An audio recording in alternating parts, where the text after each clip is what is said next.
Ang hirap ah. Kaya mo yan.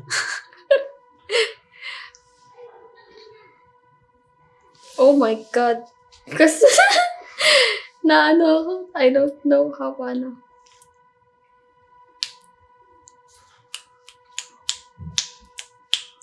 I was winto.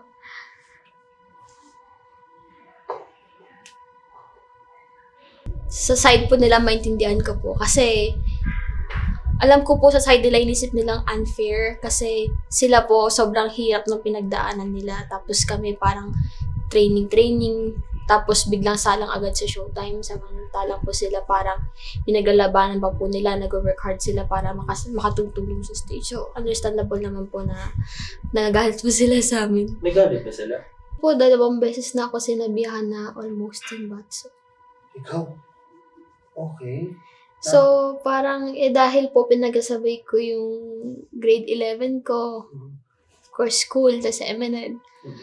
Hirap na hirap po ako na i-balance parehas kasi po madalas, di ba, school ko magsimula ng 6 a.m. until 3 p.m. Tapos ang training po namin magsisimula rin at the same time po na mag-school ako. So, minsan po, hirap na po ako, mag-half day ako sa MNN, mag-half day ako sa school.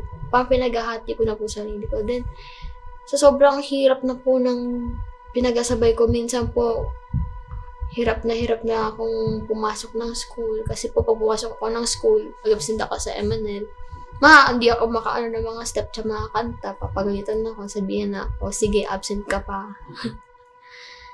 Tapos, pag nag-focus naman ako sa MNL, ang dami kong mamimiss na requirements sa school. So, hanggang ngayon, hanggang the past few week po, panayhabol po ako sa school. So, dahil po doon, nahirapan na ako ng sobrang umiiyak na po ako kay mama. Kasi po, dati po mga grades ko, never pa pumunta 9 of 7. Tapos dito sa school ko, puro 9 of 7, 9 of 8. Kasi po, sobra po nagsuffer. Kasi usually po, nasa honors po ako. So, parang from honors, bigla kang umaksak dahil hindi mo pagsabay parehas. So, nahirapan po ako mag-decide na kung ano bibitawan ko, kung school ba or MNL. Umabot ka ba sa point na kailangan mo mag-decide kung may bitawan ka? Opo. Pati teachers ko po, pinapili na ako. Ano yung sinabi mo? Ano yung naging decision mo? Sabi ko po, pangarap ko yung MNL 48, pero pangarap ko rin makapagtapos ng pag-aaral. Pero siguro, lalaban po muna ako sa MNL. Kasi ito na yung pangarap ko. Nagsimula nga ako sa Challenger 7, naging top 7 na ako sa KenQC, naging captain pa ako ng KenQC, then nalipat na ako sa 48. Sayang lang lahat ng magiging effort ko sa MNL kung binitawan na MNL. Nung unang labas po nung grades namin para sa first sem, umiyak po talaga ako. As in yung hagulgul. Sabi ko, bakit ganito? Ba't na ako nagkakaganito? Sinubukan ko naman pag-balance parehas. Pero bakit hindi pa rin tumataas yung grade ko? Ba't hindi ko pa rin kinakaya? Paano? Tinamad po ata. Sa booth.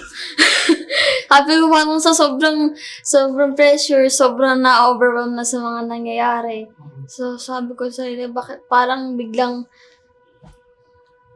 nawalan ako ng gana na gawin booth. Dahil sa sobrang pressure, nape-pressure po ako sa parehas. Kasi yun nga po, kailangan ko mag-decide on both. Parang tinamad po ako. Then parang pinahinga ko po ata sarili ko. Mentally and physically. Kasi po ako po, buong buhay ko po, dito ko lang po na-experience na suportahan ng tao outside. Kasi ako po, sarili ko, hindi ako sikat eh. Okay. Tapos parang dito lang po ako sa MNN nagsimula na maging ganito, maging confident, tumataas self-esteem, naka-comfort gan sa words ng tao hindi mo kilala. Malabas yung talento mo talaga na natutuwa ka na pumormang maayos, babae. Kasi po ako talaga, hindi talaga ako T-shirt ng T-shirt ng pantalon, alis na. Tsaka, hindi po talaga ako nag-selfie dati.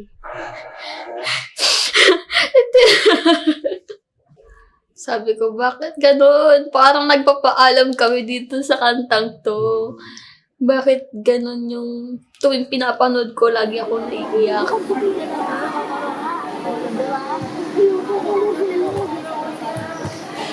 Sakto nakita ko po in 3 minutes, palabas na hinintay ko. Tumakbo po ako sa CR nung sa court. Sabi ko, shucks, ito na. Tapos habang pinapanood ko po, Umiyak ka. umiyak sa bakit ganito? Dapat kami nagpapaalam.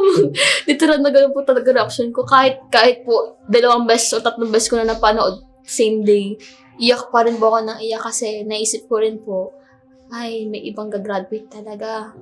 Hindi na magiging kompleto yung first generation since yung iba nasa edad na pwedeng mag-graduate na. Isip ko rin po, hala, what if sabihin nga natin, matanggal yung iba.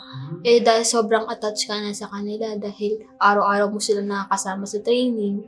Dito rin sa tirahan namin sa Emerald Mansion. Parang, ang hirap isipin na wala na sila dyan. Hindi mo na sila makakausap. Katulad ng dati. Tsaka, since may makakasama ka lang bago, parang hindi. Sa una, ang hirap tanggapin kasi sila rin yung papalit sa mga alis ng mga ate ko, ganun. Mga nakasama ko sa first gen. Although kahit hindi maganda yung unang pagkita namin, na attached na rin ako sa kanila. Naging kaibigan ko na rin sila. Naging pamilya ko na rin sila dito. Habang tumatagal. So, parang ang hirap lang po para sa akin kasi hindi ko kasi na kayang mawala. Dahil napamahal na ako sa kanila.